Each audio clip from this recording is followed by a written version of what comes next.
Considering the popularity of food, it's surprising there isn't as many licensed games as some of the other things like TV shows and movies. I mean, you may not watch movies, you may not watch the telly, but I bet you've had a meal today, unless you're an anorexic or severely injured and in a coma, in which case you won't be watching this video.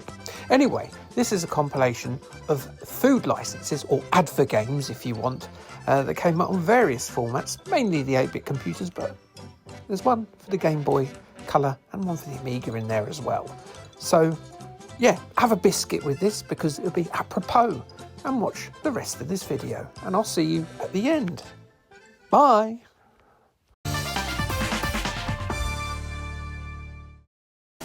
Nostalgia. It is a benefit to have this if you're going to do a retro gaming channel. Yes, I do love ZX Spectrum games, but I'd be lying if I didn't say that at least a percentage of my desire to play them wasn't aided by the fact that I had a childhood playing these colour clash filled, minimal memory usage, poorly controlling tape cassettes, some of which you can't even finish because they didn't bug test them properly. Nostalgia certainly helped me out there. Food also has that rare magic. Yes, Five Guys is over there, but look, it's a bloody Wimpy. Let's go there and not drown in frankly shoddy, though generous amounts of chips. Why? Because I went to Wimpy as a kid. One has just opened up in my hometown, some 25 years or so since there was last one in that town. And you know what? I had some, and it's alright, I guess. I should have gone to Greg's, really, it's cheaper. And yes, I ordered a bender in a bun, because yes, it is the most childishly named thing I saw on the menu, and it's got a funny name. Bender in a bun. That is inherently funny, although slightly homophobic. Anyway, there was a retro game based on Wimpy, and without this historic purveyor of unhealthy tuck, this McDonald's for Daily Mail readers, this eatery of crap cuisine, we wouldn't have a game to review this week.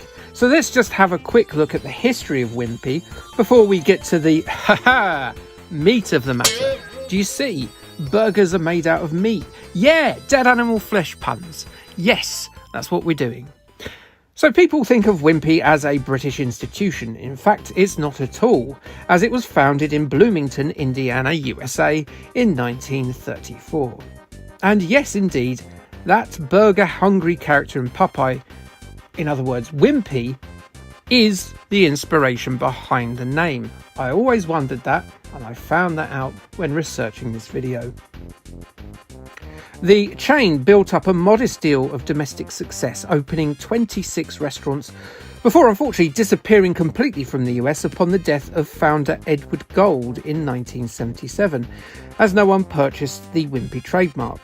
At that time, there were just 7 locations left in the whole of the USA that were branded with the name Wimpy. Despite its failings on home soil, Wimpy was a bigger success abroad, with the UK getting its first restaurant in 1954 in Coventry Street in London. You see, an American hamburger parlour in the UK was a very exciting prospect back then, with McDonald's not wanting to bother the land of tea and crumpets until 1974. At their peak, Wimpy had 381 locations in Britain, but eventually that bastard clown from the United States would come in and stomp the Beefeater mascot right in his crown jewels. Many closed during a period of domination by McDonald's, but Wimpy has had a mini UK revival thanks to the owning company from the country where Wimpy had its biggest success, which, strangely enough, was South Africa. There are 509 restaurants still open over in South Africa, and it's also the location of the company's headquarters. Though South Africans, eh?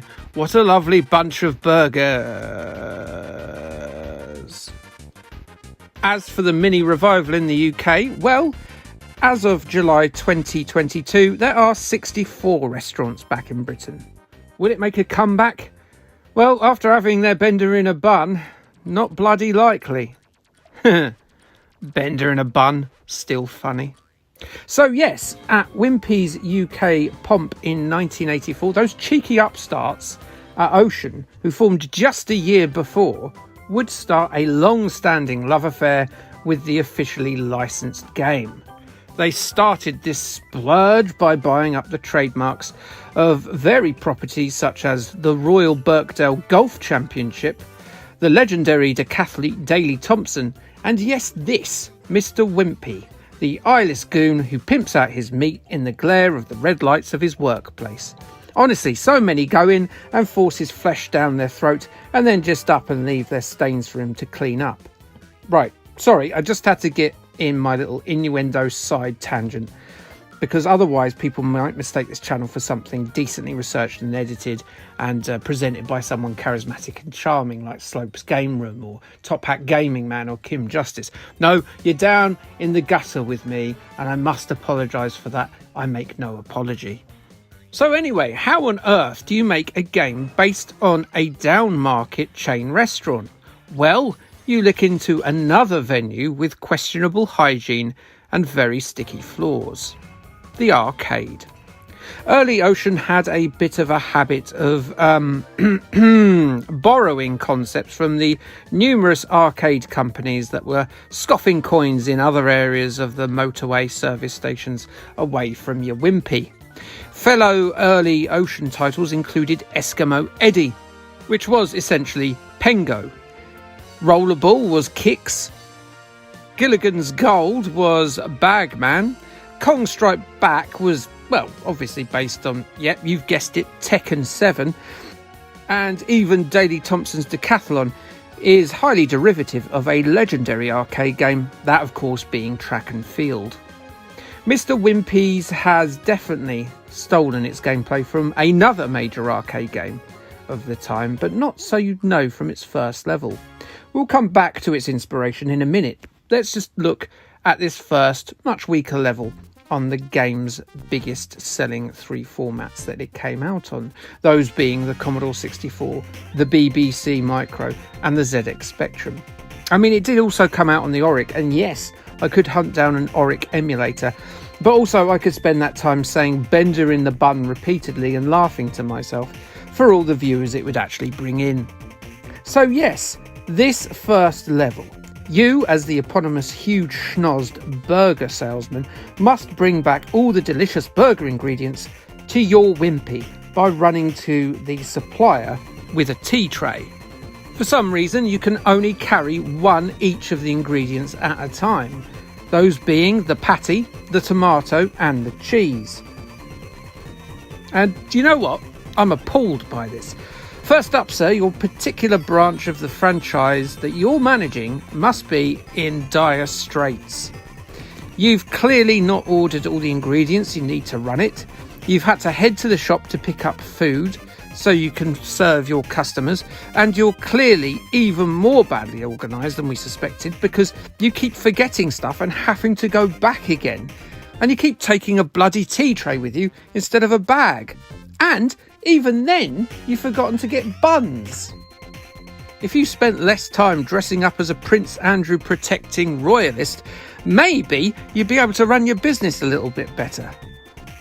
So, yes, your mal-organised beef proprietor has to jaunt across the screen, evading the so-called mad manholes, as Mr. Wimpy will fall down them, break his spine, and get turds on the burgers in the sewers below. Further complicating things is this idiot, this cheeky bastard, Waldo. Well, he won't take away your lives, but he will take your grub and make you have to start your whole journey over and over again. There may well be a tragic backstory about this bug. Maybe he's stealing food for his family and is in essence a sympathetic character. But as it's a phoned-in precursor level for the main game, and he's, well, like this level as a whole, profoundly irritating, I don't think I care. On to the main multi-level part of the game, and forgive me if you've seen this one before, because yes, you have. Yes, it is, of course, the Data East classic Burger Time. And finally, the game gets interesting because Burger Time is an all-time classic deserving to be mentioned in the same breath as golden era classics such as Pac-Man and Donkey Kong. It's all here, having to stomp down buns to get them to form burgers, being chased by insane psychopathic ingredients that can be crushed under the weight of the buns to become bonus point earning extra portions. You can stun the food with pepper. There's multiple stages of Burger Time aping goodness. This is Burger Time on the 8-bit formats. Well, on the Commodore 64 and Spectrum versions anyway. I couldn't play the BBC one because the version of the game I emulated just crashed every time this level loaded up, meaning that the bit of the game you're left to play on the BBC version is the really bad bit. And once again, let us, pun intended, stop to look at how bad this eatery is run. The portion sizes are 8 humans wide, showing that the proprietor is a bit of a spendthrift. The patron uses his beshewed feet to prepare the food, stomping them down with his size 8 boots. Some of the ingredients are so out of date they're actually now bloodthirsty sentient creatures. And his kitchen is a ladder scattered health and safety disaster area. 1 bloody hygiene star for you, son. I think it's a pretty competent tribute to the original, and as Burger Time was never officially ported to the Spectrum or the BBC, though it was the Commodore 64, it's definitely worth playing, well, as long as you can tolerate that worthless first level anyway. The February 84 edition of CMVG gave the game a 78%, saying Mr. Wimpy was the best version of Burger Time around. Crash reviewed it in March 1984, and they gave it a 77. They said that the graphics are nicely animated and drawn, and Mr. Wimpy is fun to play. Who are we to disagree? People with opinions like Wimpy food. It's not great, but the game is. The first level is like a Mackie D. Gherkin, but the rest of it is a glowing tribute to one of the best games of the era. Come on over to my place. Hey you, we're playing a Wimpy. But yeah, Bender in a bun. Released in 1954, Godzilla was meant as an allegory for the widespread destruction caused by the atomic bombs that wiped out hundreds of lives in Japan in the closing months of World War II. Godzilla's unbridled fury and wanton destruction is not only showing us the power of the bomb that decimated all in its path, but also the kaiju's very appearance, covered in keloid scarring. These are the same sort of contusions that the bomb left upon its survivors back at the end of the Second World War. In essence, Godzilla is both the annihilation meted out by the bomb, but also symbolic of the trauma and the anger of those who survived the bomb itself. It is their pain, their horror, their rage. It's a fascinating study into a damaged people, physically and mentally recovering just a decade after those terrible events unfolded. And about 20 years later, this movie was used to shift sweets to kids, using a cutie-pied version of Godzilla attacking central London. Yes. And that hungry beast that loves his treats ended up getting his own video game, that being The Muncher by Gremlin Graphics in 1988 for the Commodore 64 and our good friend the 128K Spectrum. But before we get to look at this title and its saccharine-hungry ways, I think we need to take a goosey gander at his Pleistocene inspiration, Chewy the Chewitsaurus, aka the Muncher Menace. Making his first appearance in 1976, Muncher is seen eating parts of New York's famous skyline until a valiant Chewits truck driver offers up his goods, his fruity confection, upon the back of his truck. Who knew that Chewit trucks were actually just giant packs of Chewits? Mind you, I've never actually seen a Chewit truck, so that might well be the case. So follows a series of these Aardman animation produced ventures throughout the late 70s and 80s, with the voracious beast masticating on worldwide landmarks until someone hands him a giant pack of Chewits and it sort of sates his hunger. Oh, and if you don't know what Chewits are, and if you were a deprived child or are not of British origin, and maybe those two things are the same thing, they aren't. A Chewit is a soft chew that came in a choice of single flavoured packets with flavours ranging from cola to strawberry. It's a revolving door of tastes, as the current lineup of varieties does include the OGs of orange and banana, and in the case of the banana ones, well, that's them trying to forget their shameful history, because the banana ones were awful. Anyway, Chewy the Chewitsaurus has had several redesigns since his inception. Inception. But he has remained a scaly, constant companion to the candy, the packaging, and the odd scattered advert ever since. His addition to the 1988 game was a late one. Beam Software had begun programming a game called T-Rex for Gremlin graphics, but the dollar lure of a fiscal marriage with Chewits proved too much for Gremlin to resist, and sure enough, Chewy was plastered over the advertising, the packaging, and the title screen. Though you'd really have to squint to see him in the actual game itself. That's clearly the sort of stomping critter that used to terrorise the likes of Raquel Welch in a Harryhausen flick. Mental note, don't include a Harryhausen pic here. Hello, ladies and gentlemen. Clearly there was not enough time to change the sprite to Chewy the Chewitsaurus, and it's clear that they haven't thickened out the impressive main sprite with that sugar junk he's got in that Jurassic trunk. Chewy takes to the shore from his watery domain, and he starts causing a ruck almost immediately, and there appears to be no giant Chewit truck in Nippon to sate the kaiju's hunger, so shit gonna get wrecked, boy. Interestingly though, one of the Japanese locales you trash in the game was originally called Nintendo in the T-Rex build. Ooh, I think they changed it. The Japanese army must have known you were coming and that the Chewits weren't going to make it in time, as they instantly launch into an attack mode and attempt to fell the monster with bullet and shell combined.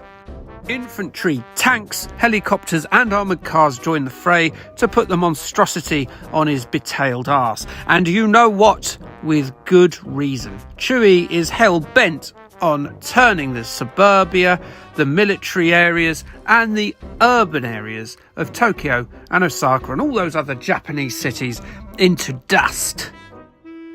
It is pretty clear where Muncher is getting its inspiration from. It's bloody Atari's Rampage, innit? Albeit one player vertically and side-scrolling and with more impressive sprites and a few extra moves. But yes, this is clearly based on Rampage. The army and the structures can be taken down with tooth, claw and fire, and the weight also of his enormous feet. You can climb the varied constructions, some of which have a very loose relationship with physics, to the point they're not only seeing other concepts, but they barely text each other these days. It's a shame what happened to these buildings and gravity. It controls how you'd expect and how it should on both formats. Yes, clunky and slow.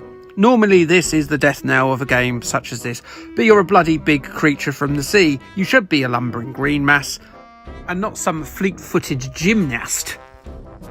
Just like Rampage, the idea of the game sounds really exciting, and to a certain degree it is, but it is a game that overstays its welcome in a similar manner to bloody great dinosaurs visiting your city and eating the local museums. Breaking a city is fun, as anyone who's played Hulk Ultimate Destruction on the Xbox can testify, but in a 8-bit form that is quite limited. It is an experience whose enjoyment is somewhat curtailed. bringing down erections isn't as good as you think it should be. You can jump in the air and turn a pedestrian into a water bomb filled with a period, but ultimately, once you do that a few times, it loses its edge. Muncher is also a lot more unforgiving than Atari's Monster Mash Rampage, and you'll let down kaiju kind with your performance on your very first few marches onto that beach, as the army will no doubt hand you your arse. But sure enough, as soon as you've got the hang of it, you'll be gnawing hospitals with the gayest of abandons. The armies clearly don't want you there, and nor do rival mutants that you occasionally counter.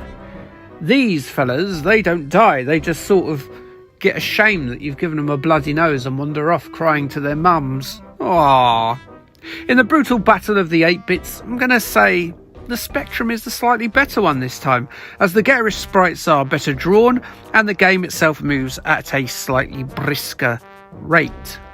It's a bit of fun, this, for a while anyway. It's a deeply silly game, and I'm all about that. Yes, it doesn't endure in the enjoyment stakes on the long term, but what does? Life is fleeting. One day you're climbing a tree in your shorts, the next you're phoning the council to install a handle in your bath because you can't get out of it. I say give Muncher a go, and eat a Chewit while you do so, before the dentures in your gob make that too difficult to achieve. The magazines, well, they were a bit divided, like a building that's had half of a gargantuan lizard tail through it. Your Sinclair gave it an 80% in their January 1989 issue, telling us that the large sprite prehistoric romp and smash 'em up had an emphasis on total destruction. Sinclair user adored the artist formerly known as T-Rex, giving it a chunky 94% in their August 88 issue. They enthusiastically sung its praises by saying that if you have a 128k machine, then sure as God is their witness, they can heartily recommend this game. It's the one your Spectrum has been waiting for. The Commodore magazines, well, they weren't nearly as chipper about the Muncher. Ace gave it a 650 in their July 1989 issue. Man, their scoring system is so hipster. They pointed out that while the game is old hat these days, what it lacks in originality it makes up for in enjoyment, value and good presentation. Commodore user, though, they reckoned that it wasn't enormously difficult and recommended it for novice demolishing people-eating monsters, of which, of course, there are many. They gave it a 65 in their 1989 summer edition.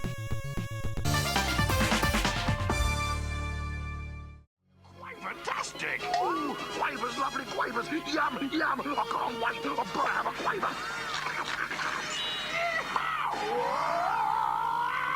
Perils of addiction, eh? Without defunct software house Ocean, very few things would link dominoes, cartoon ants, Quavers, and a flat-muzzled grey dog dressed like a highly confident pimp. I mean, would a line of cartoon ants march off from a picnic with Quavers on their backs? I doubt it if there was a leg of lamb available, or a roast chicken. They always like those.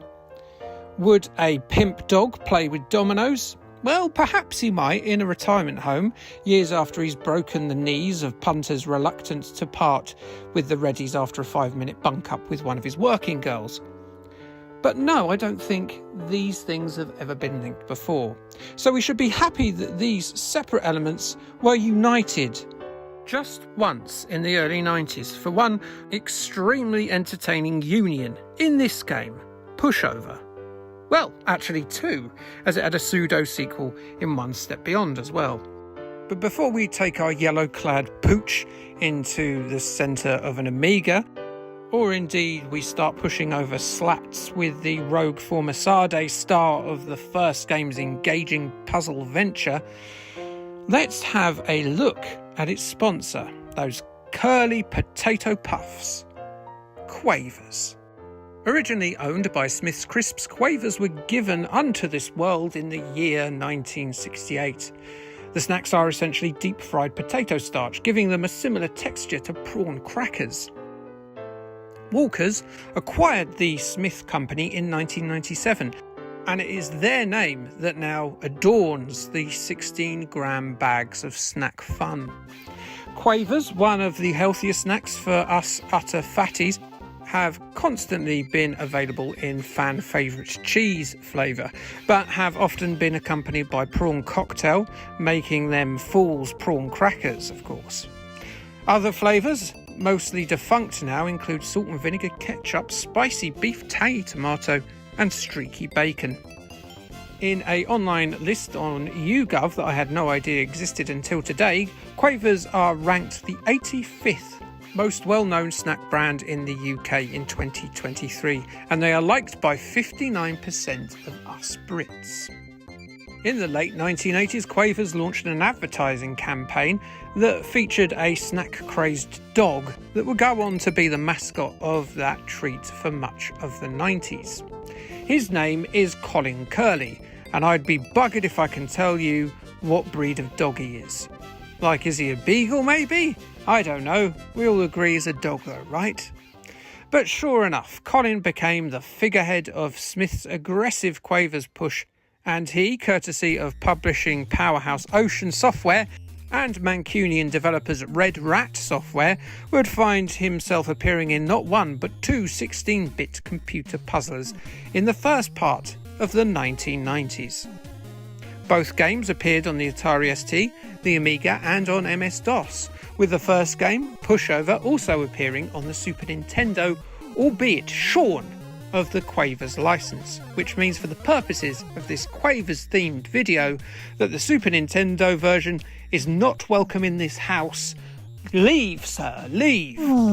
The Super Nintendo version, though, does serve one purpose. It is a good indicator of what the game probably looked like for most of its development, as the Quavers license does feel a little bit tacked on, with Colin only really appearing in the occasional very well-produced cutscene.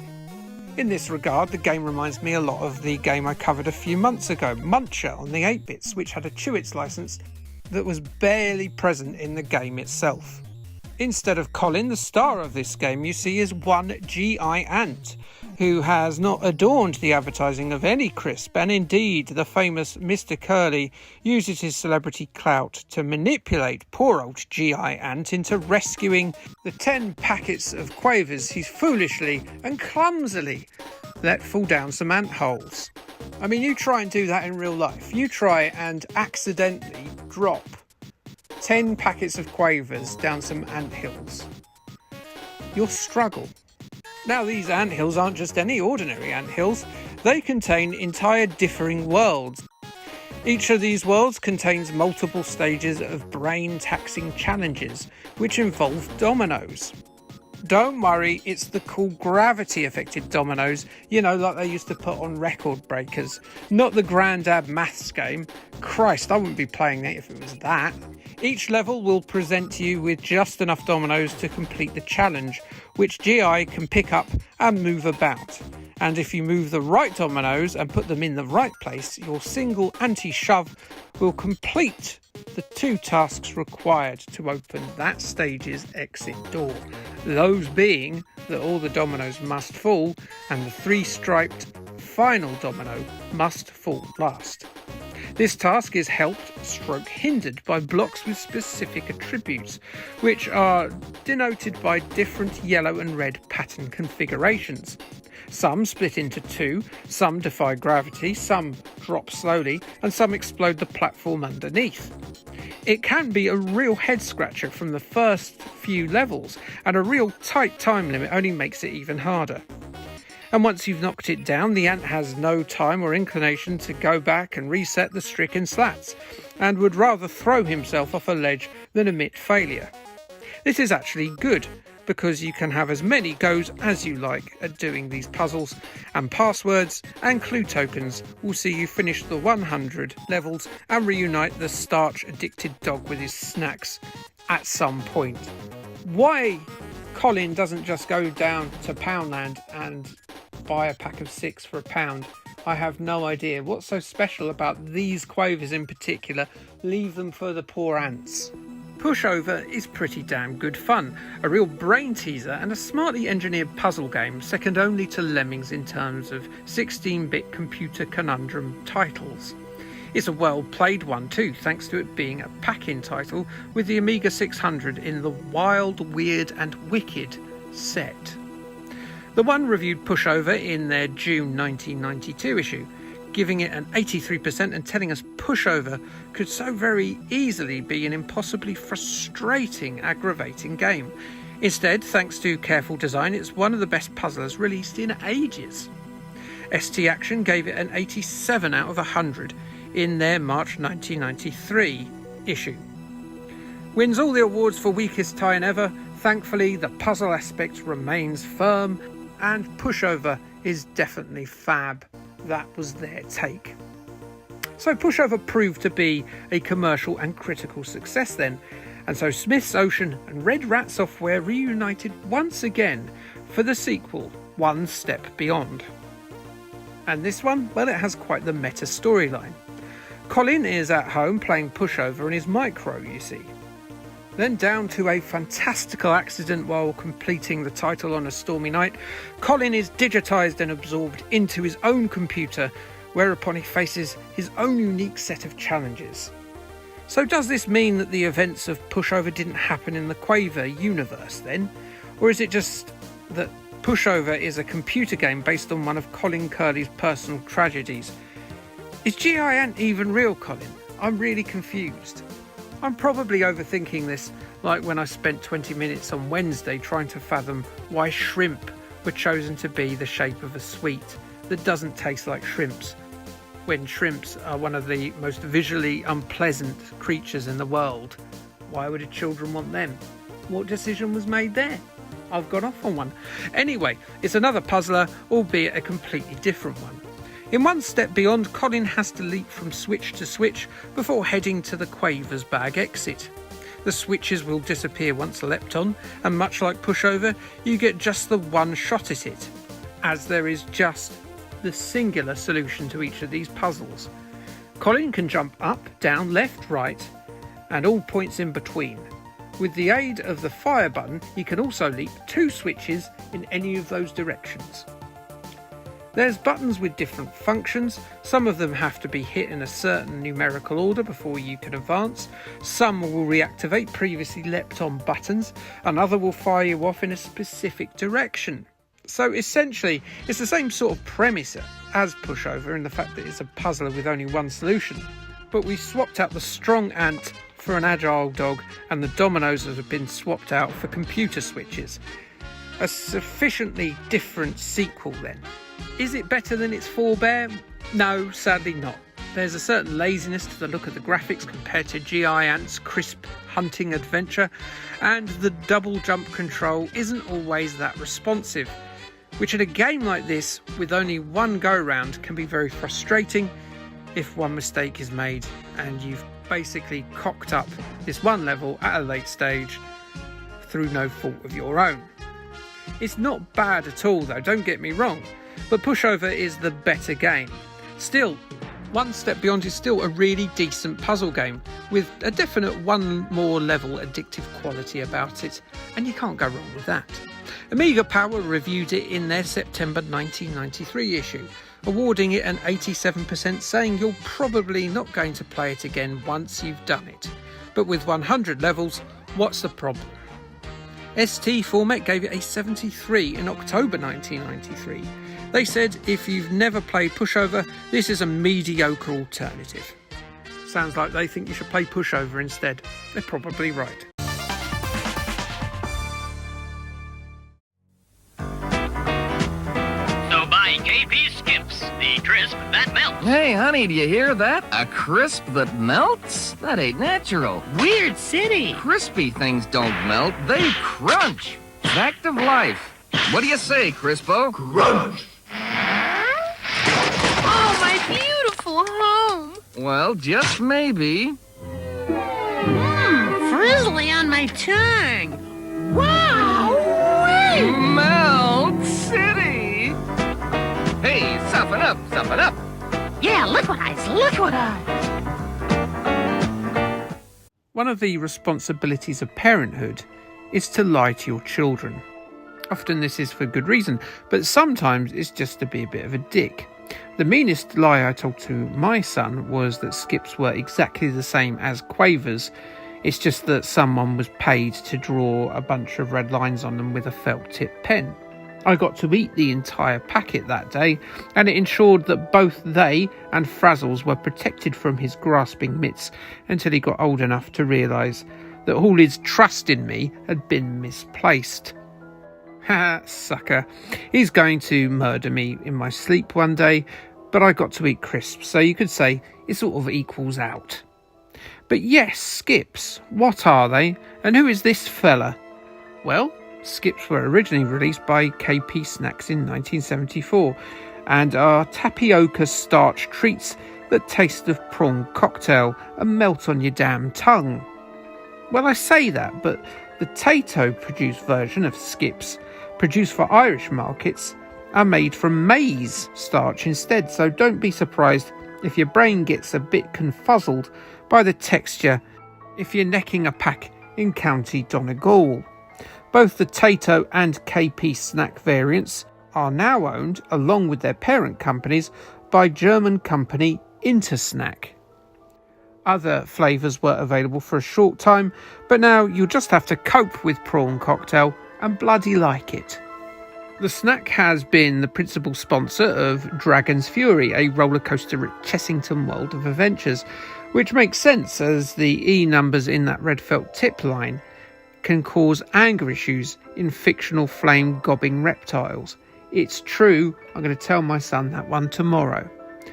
Adverts for skips have featured big old unit British wrestling legend Giant Haystacks. They've also featured a terrifying anthropomorphic tongue voiced by Craig Charles, just look at that thing, and Daniela Denby-Ash. Now, if you don't remember Daniela Denby-Ash, she was the actress from 90s EastEnders and the 2000s comedy series My Family, who I really fancied for a while in a moment of girl next door realism from me, which I felt bore better likelihood of results than, say, fancying Natalie Portman. The end result was still the same, an injunction not to be within 10 miles of either woman and a command to give them back their stolen washing line smalls. The other most famous representative in their adverts was the star of this game, that being Clumsy Colin.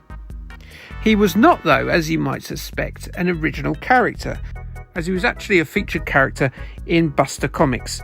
If you don't remember Buster, it was sort of a long-forgotten, crapper version of the Dandy and the Beano, but Clumsy Colin didn't really last very long as the mascot of Skips either. But obviously he was around long enough to be the star of the Action Biker video game. Action Biker released on the ZX Spectrum, the Atari 8-bits and Commodore 64 in 1985 for the princely sum of £1.99. £1.99. What a bargain. Or was it? Well, that depends. You see, there are two versions of this game. The Commodore 64 and Atari version, which sees you steer around an unpopulated stark isometric landscape collecting the required equipment to enter a drag race. The other version is the ZX Spectrum one, which has Colin shifting his butt around a top-down suburbia collecting parts to add to his bike to unlock other sections of the map as he attempts to track down his good pal Marty. Which one of these Action Biker games is the good one, though? It's not this one.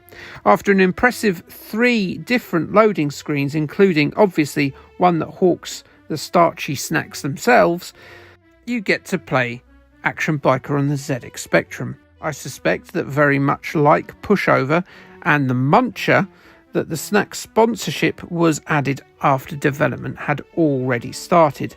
The loading screen that doesn't feature much in the way of Colin or Skips is a good indicator that this is the case.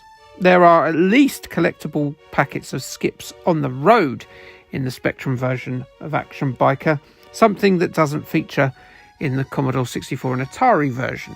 Your adventure starts in what is presumably Colin's Road, and you have to find his pal Marty, who could be anywhere in Colin's town. He could be on an island, he could be in a strangely eclipsed dark part of town that's never explained. And for you to find them and to access those areas, you're going to have to track down a variety of parts for your bike, which you may be able to find by going into numerous semi-detached houses that line the leafy suburb in which Colin resides. So what is it that makes this game underwhelming? Well, it's very jerky in its scrolling, as you can see. It hurts to stare at it for too long. Then there's the randomly placed nature of the other road users who occupy the entire width of the street, meaning you can't drive round them, and they drain your sleepometer as you overlap their vehicles. For some reason, you see, Colin is asleep, so presumably this whole thing is a dream. Anyway, if your sleep meter is completely drained, that's your game done, and you'll have to start back at the beginning. At times, though, the other vehicles and all the oil patches that drain your health are so close together, you'll end up having your entire health drained in seconds, and we'll have to start this whole process all over again. This, coupled with the looseness of the controls and the tightness of the maze-like roads, ensure that you'll be in for a hell of a time, probably as miserable as a packet of skips being poured in your anal cavity, which will then be followed up by someone else forcing rats into your bumhole to eat them. That said, if you get used to the game and get to learn its quirks and the location of the pieces that you need, you can actually finish this entire game in about 5 minutes. Not sure that that's value for money even for $1.99 personally. Sinclair User reviewed Action Biker in September 1985. They gave it a 1 star out of 5 and said, let's kill this off instantly by refusing to buy such garbage. Software like this gives junk food a bad name. Oof. The 3 reviews of Action Biker in your spectrum were just as brutal, with 2 3 out of 10s and 1 2 out of 10. They said, okay, it's cheap, but that doesn't mean it has to be nasty all the time. It will keep you occupied as long as it takes you to eat a bag of crisps. So we know that the Commodore 64 and Atari game is better than this Spectrum one. But seeing as how bad that Spectrum version is that just faint praise? Well, not really, no. It's not particularly deep, but it's perfectly serviceable. As previously mentioned, this isometric landscape is quite the lonely place. A lonely place full of all manner of obstacles that will knock you off your bike and put poor Colin on his leather-clad butt. You start at a petrol station which you must return to whenever your tank looks a little bit parched. Scattered around are all manner of clothes for the clumsy one to don and equipment to soup up his all-terrain two-wheeler. Yes, you can go off-road, and that's where the goodies are, but there are a lot of bins and fences all over the place, and those things will knock you off your bike. The pieces are picked up one at a time, with a points boost given if you collect this equipment in double quick time. The issue is that the further you go, the harder it is to reach each of these parts, as they are precariously balanced on things such as the top of a roller coaster track or in pens that are only accessible by ramp. The fiddly controls present a unique challenge at times, and these obstacles make it so difficult to stay upright for the daredevil doofus. You get 5 lives, do your best. The small locale loops so you can drive forever and not escape, like it's a nightmarish episode of the Twilight Zone. Not the Twiglet Zone, that's a different snack. Graphically, everything but the main sprite is pretty sharp looking. The music is another Rob Hubbard jaunty earworm, and you'll be humming it probably a week later, which will make you look a right dick if you do it at a funeral. So my personal advice to you is do not play this game to cheer yourself up if you've got a relative seriously ill in hospital. The game itself is good fun. The combination of the fiddly controls and the odd perspective can make it difficult when you start, but it's not an alienating experience at all. It demands you keep trying, that you play again until you secure that set of gloves or that helmet. It's compulsive fun, and at £1.99 it's excellent value for a 1985 spotty oik.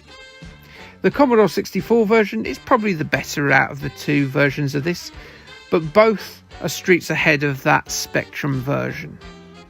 The August 1985 Zap 64 gave it an 83% and declared it a good game at a low price. Can't be bad. The same month, CMVG told us that it's an excellent budget price piece of software.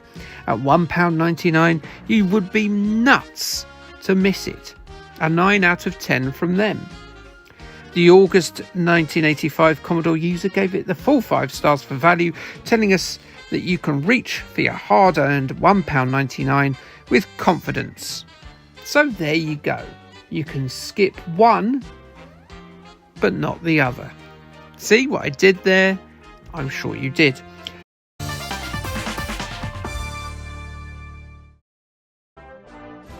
Germany, famous for the Oktoberfest beer festival. Incredible football teams, but not at the moment. The majesty of the Bavarian Alps. Not that. I'm not going to talk about that. And the world's best chocolate, Kinder. I mean, it is if you're a child or a man-child, because it's super sickly and had a toy in it. Yes, an absolutely terrible toy, but I don't see you doing any toys at all, Mars Bar, you dickhead. But look, Germany.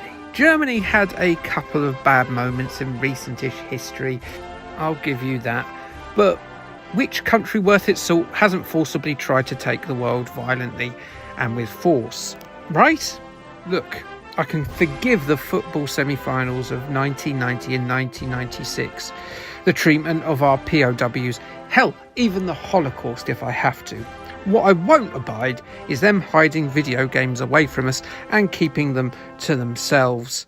And yet this is what they did with this game here. Schweinhunds.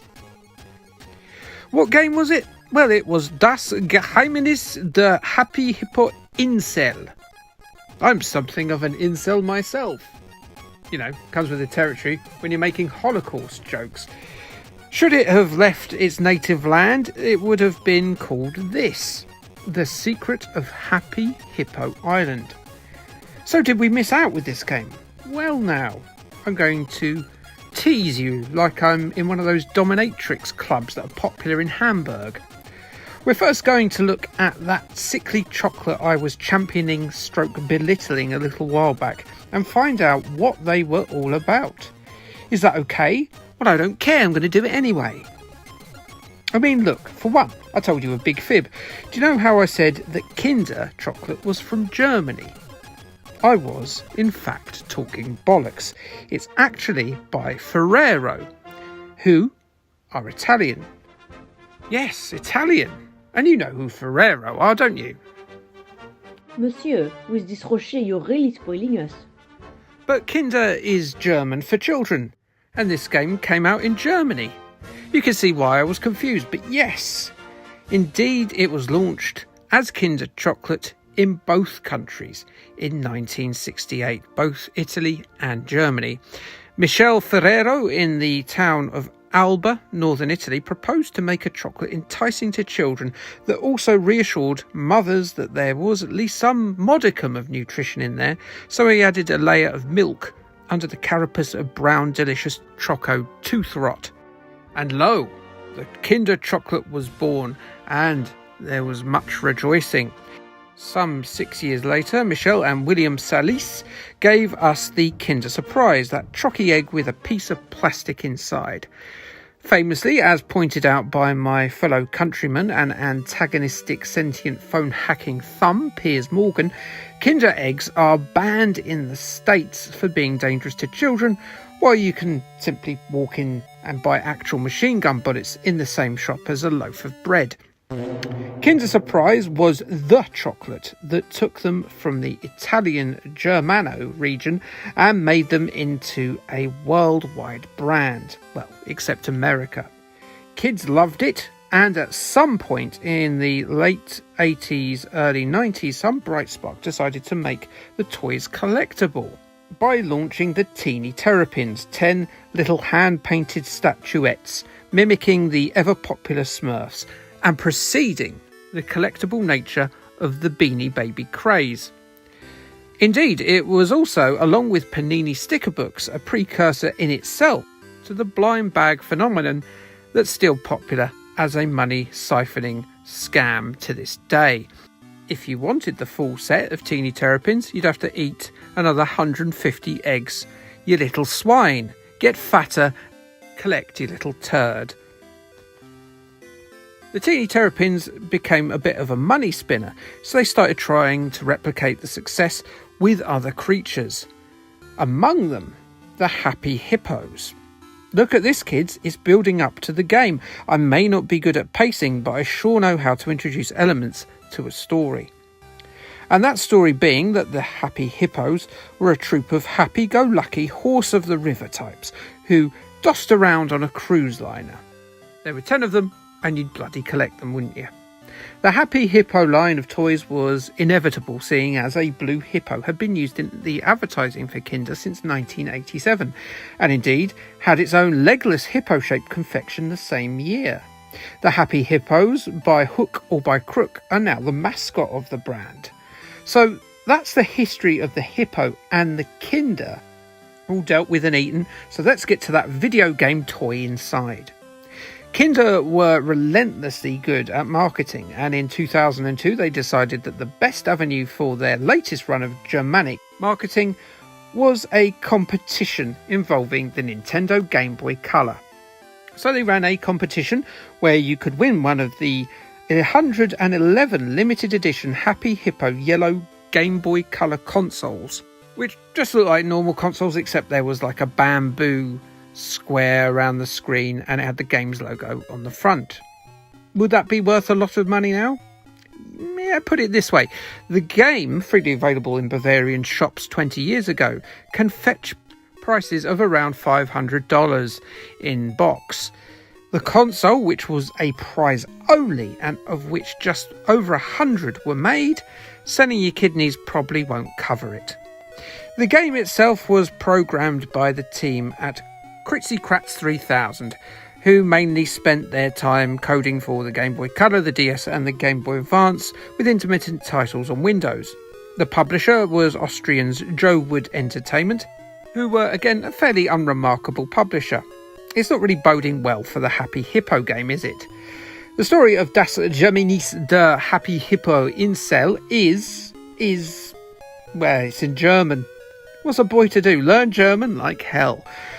Luckily, some lovely person on Tinternet, link below, has done a importable English translation file. The story has you as Max Mutig, otherwise known as Max Courageous, who is tasked with finding out just why the volcano on the island is farting out lava again. Is he a geologist? No. But off he's sent to investigate. Walking towards a volcano seems like a really bad idea. Do your friends hate you that much?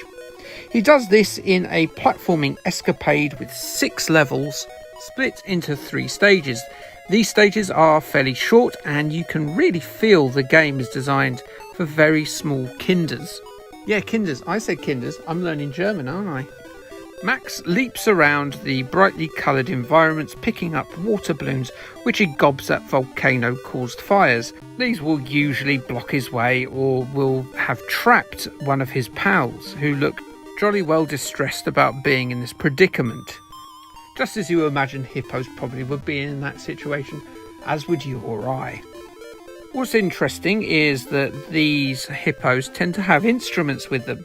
Given that hippos don't have thumbs, they probably play those instruments pretty badly, and so you start to wonder whether those fires were caused by a volcanic explosion or their friends just trapping them behind fire because they won't bloody shut up with those instruments. Occasionally, the environment will provide a coconut for you to toss at an adversary. This nut throw has a high arc, which makes it difficult to hit your opponent, but luckily these nuts regenerate within a couple of seconds, so you can try again. The bags of water also regenerate too. Now, the bags of water are not only your ammo for putting out the fires, but also represent your life bar. And as these are scattered liberally around the very small levels, it makes completing the game in short order a highly likely outcome. You will do it in less than an hour, no question. The end of each level gives you some quite ominous sounding music, suggesting a boss battle is in the offing. But a boss battle never emerges. Instead, you get a rather pointless minigame which is completely inconsequential on how well you do. You can just skip it with no penalty and go to the next level. Were there boss encounters that Kinder vetoed because they didn't want them in the game for whatever reason? Or was there a tight deadline? Not too sure. With the ominous music, it certainly feels like they should have been there, and it certainly makes the game feel unfinished, or at least rushed. Graphically, it is actually quite a lovely looking Game Boy Color game, with charming sprites and the colour bit of the Game Boy Color being wrung like a groin flannel before a third or fourth date. Music too is pretty nice. It's got that kind of plinky plonky 16-bit computer game sound, but a really good one. So yeah, it sounds very much like a Euro platformer, and as it's a German produced platformer, that should come as no surprise at all, as it certainly plays like one too. The jump is one of those sort of high but short leaps that were indicative of the Euro platformers at the time. And actually the weirdest thing about this game is how similar it is to the recently covered and also programmed in Europe Bar game on the Game Boy Advance. Both have a small compact 3-stage level structure, both have fire extinguishing with your face mechanics, a singular swimming level when the character instantly drowns in all the other levels that have water, and both are incredibly short and easy. Oh, and they both obviously feature an outsized grey African animal as the lead protagonist. But the fact these games always play quite similar should come as no surprise really. A lot of Game Boy Advance and Game Boy Color licensed games are like this if they're programmed in Europe. It's a callback to the European platformers of a gen or two before this. All in all, The Secret of Happy Hippo Island is a very unremarkable game. I went through the whole game in about 50 minutes, not knowing that I had a roly-poly attack, and I only found it once I had to use it, which was during the last stage of the last level, which means the game was essentially even easier than I thought it was. Seriously though, how can you get to the last stage of the last level of a game and not know one of the game's core mechanics? What an imbecile. That'll teach me to play a game in German before I knew there was an English translation. Oh, and if you're wondering what the eponymous secret of the Happy Hippo Island is, well, and spoilers ahead, so turn around fans of high quality storytelling, it is that a fat dino bird has sat on the cooling spring at the core of the volcano. Is this the image you want to be giving off for a game based around chocolate? Has it eaten a lot of Kinder Bueno? So yes, unlike the chocolate that inspired the game, Das Geheimnis der Happy Hippo Incel, and I hope I said that at least once correctly, well, it's a rather bland treat that a child would probably not thank you for, like an off-brand penguin clone from Aldi. It's not terrible by any means, it's just unsatisfying. No reviews exist in English, so let's just ask this mind-scarring freak from the 1970s Kinder advertising what he thinks instead. It's right fucking shite! Next up. Burgers, the food stuff of the everyman. The non-vegetarian everyman anyway. Lumps of cow flank in a handy bun carry case. Great for lunch, dinner, or even in the early hours of the morning, before the crows and sparrows and the tits wake up to say a howdy-doody-doody-doo. Never for breakfast though. What are you, mad? For much of my formative existence, McDonald's was king. But where there wasn't a McDonald's, there was another American giant, that being Burger King. Oh, and Wimpy. But we've covered that before, and that didn't have the glittery panache of the American duo.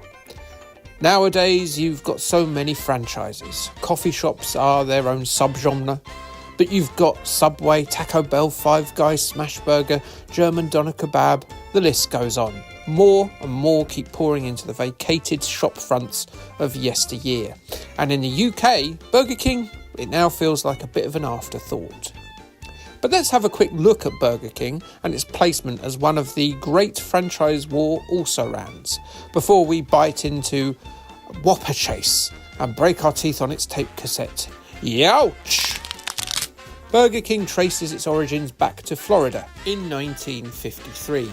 It was previously known as Instaburger, named after a machine that cooked their products quicker than their rivals like McDonald's. When it faltered after brief success in 1959, that's the chain, not the machine, the company went under a restructuring and rebranding and became Burger King. 7 years later, the company was acquired by the Pillsbury Company. It could do with a few less burgers, the old doughboy there. Pillsbury had control of the company for the next 2 decades, with mixed success. They became the third largest franchise in the world in the 1970s, behind Mackie D's and KFC. They tried all sorts to catch up with McDonald's, trying Pepsi-style attack ads on their competitors and broadening the options on the menu. They tried standardising the restaurant designs to make them more recognisable to travelling patrons and, of course, expanding from the US to other territories like Cuba, the UK, Australia and Spain. The first UK branch was opened on Coventry Street, central London in 1976, 2 years after the first McDonald's opened in London as well. Eventually, business stalled for both Pillsbury and Burger King, and they were swallowed up by British conglomerate Grand Metropolitan in 1989. They had larger success with the chain, aided and abetted to product tie-ins with the Walt Disney Company. It has continued to exchange ownership, and in the present day, BK has slipped to 6th with Subway, Starbucks and a Chinese ice cream and tea company called Mixu standing between them and their arch rivals McDonald's. And yes, I will quickly cover the Xbox games, as these are of course the games we most associate with Burger King. Developed by Blitz Arcade, a company founded by British gaming royalty the Oliver twins, these titles, Sneak King, Pocket Bike Racer and Big Bumpin', were Xbox 360 promotional games sold with US value meals in 2006. None of them were particularly good, but they were an interesting novelty, though I'd question the logic in having the Burger King mascot having to surprise and intimidate passers-by with his goods in order for them to eat them. What does that say about your burgers, son? They did pretty well, collectively ranking in the top 10 bestsellers of the year of 2006. But 2006 wasn't the first time Burger King encouraged people to get fat on their burgers using video games as some sort of kiddie lure. No sir, they had previously done it nearly 20 years before that, in 1987. Whopper Chase was that game, and if you're wondering why you've never heard of it before now, well that's because you're not middle-aged or Spanish. Yes, Whopper Chase was given exclusively to our Iberian cousins when they purchased the Whopper meal in the late 1980s. The cassette was pretty unique in that it had the data of all 4 versions, Amstrad, MSX, Commodore 64 and Spectrum, on it. Logistically, this made sense, seeing as it was given out by a burger restaurant. Don't want anyone's mum going back saying, "My little Timmy is distraught, you have given me the wrong game, you bounder." Whopper Chase was developed and published by Irby Software. Hope I said that right. Do apologise if I didn't. Who were the biggest Hispanic entertainment software publisher in the 80s and 90s. Irby were the exclusive distributor of Nintendo, Ocean, Acclaim, Gremlin, LucasArts and other companies as well. Irby became less required as the big companies started setting up offices worldwide during the 90s and 2000s, thus cutting out the middleman, which they were. They didn't actually develop a lot of games in-house, but Whopper Chase was definitely one, along with Conquistador. The story is madder than a Creutzfeldt-Jakob disease-ridden cattle. Allow me to read you the spiel verbatim. The year is 2025. Thanks to hard work and dedication, Burger King has created a Whopper that you don't need to go get. It will come to you. Of course, others want a Whopper, and some ingredients want to be an extra on a Whopper. But there is a hungry patron waiting, so you must soldier on. In this game, you are the Whopper. You must make your way to the right past all the obstacles to get to the hungry patron. Along the way, you must also gather the parts to the Burger King logo so that the patron knows you're a real Whopper and not a knockoff. You must kill or avoid tomatoes and pickles that want to be on you, and dogs, slingshot kids and kitchen brutes that want to eat you. You can shoot shots of ketchup at beings, but beware, as the slingshot kid and kitchen brute can shoot or indeed throw knives. So, if this game is canon to real life, and thank Christ it isn't, Burger King are planning on genetically modifying a burger to gain sentience, to be proud of its creator, and also to be suicidal and also driven enough to murder human and other sentient, genetically modified food as soon as 2025. I'm alright, thanks. I'll have the carrot sticks and hide under a duvet until 2026, when we as a society surely have realised the errors of our ways and ended this horror. Just keep using Just Eat or Uber Eats. Don't make the burgers sentient, please. So yes, in Whopper Chase you are indeed an affront to creation in a side-scrolling action title as you seek to complete your life's mission of throwing yourself down this fella's throat. Why he is hanging out on railway sidings is never really explained. It seems quite seedy if you ask me. Nor does it tell us whether or not he eats or leaves the Converse that the burger seems to be wearing. You're absolutely besieged by wrong-uns from both sides of the screen, and you can evade them with a leap from your science abomination legs, or you can gob ketchup at them, which puts them on the ground. Graphically, it's pretty par for the course of your average budget title. The Commodore 64 version looks a bit grimy with its dull colours. It's kind of like a northern film, the Commodore 64 version, or a Werner Herzog telling of the game. The Amstrad one is bold and eye-searing, as you'd expect. It looks probably the best out of all of them. Then you've got the Specky one, which is riddled with attribute clash, but has done some decent stuff with the sprites, to be fair. While the MSX one, like a lot of MSX games, is the Spectrum 1 again. There's a jaunty little tune that plays on most of the versions, which I did hum to myself for a bit, so, I mean, that's a plus. Just like the fellow advert game, yes, a real term apparently, Weetabix and the Titches, the game is light on content. There's less than 10 screens between you and the sacrificial altar of that fella's tongue. You can peg it straight to him and you'll probably make it, but then you won't have your Burger King ID logo. He's not going to just eat any old burger that can walk on its legs towards him in a kamikaze style, is he? So how do you complete the logo then? Well, you do it by slaughtering your opponents, and eventually part of the logo will be parachuted in by your late-stage capitalist bastard clone master meat hawkers. You've proven yourself by killing children and dogs wearing lipstick. Well done, here is your badge of authenticity. Once you've laid down on the gullet of this man, that's it, you've completed your task. There's no second level where you play a turd or even another burger. You know, it would be a good idea to have a second level, you know, different punter, perhaps on a longer stage in a different locale, you know, or maybe even vertically scrolling levels, different enemies, I don't know, something a bit bigger. No, it just ends there. It's every bit as hollow and empty as the nutrient content of the meat that came with it. But doing this short task isn't easy still. The fellow ingredients, well, they're dispatched simply enough, as they just sort of wander towards their death as simply as you do.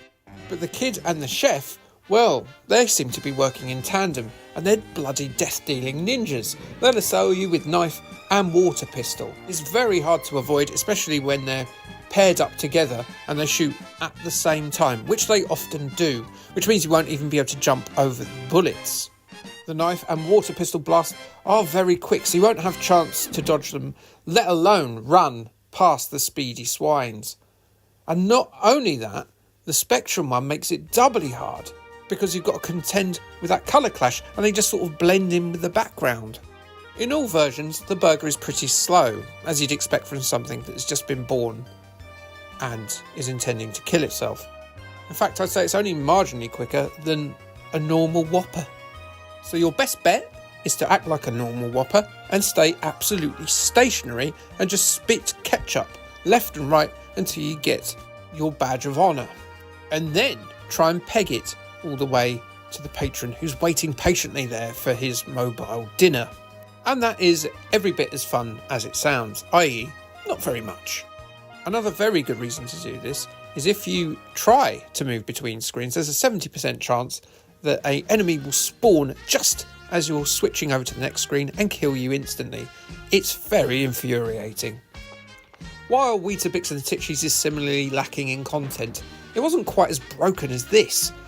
It's hard to be too miserable about a game that's basically a computer version of a Happy Meal toy, and in a way, that's a good analogy. You wouldn't go out and buy a Whopper Meal toy, would you? Not on its own. They're a bit crap, but it's exciting when you get it free with a meal. Perhaps we should start comparing it not against a budget 8-bit game, but against its Whopper Meal toy counterparts from the 1980s. And in that respect, well, you're some lucky fellas, you Spanish guys. So, in short, there's no meat to it, but it's free. As free as the existentialist angst you'll get given that you're controlling a sentient suicidal Whopper. Unsurprisingly, due to its Spanish-only burger chain release, there's little in the way of UK reviews, so you'll just have to cope with this review from Micro Hobby and be done with it. Whopper Chase es un simpático arcade en el que la habilidad no solo es necesaria sino imprescindible. Los gráficos y el movimiento de la hamburguesa y demás personajes son de lo más divertido que hemos visto, aunque quizá pequen de ser algo simples. Dificultad y, sobre todo, entretenimiento son las características fundamentais de este original y sabroso arcade. Yes, I couldn't agree more. Anyway, well, that was a lot of junk food, wasn't it? You're probably stuffed. So thank you for watching that video, and I'll see you again soon. Until then, like, subscribe. Thanks, bye.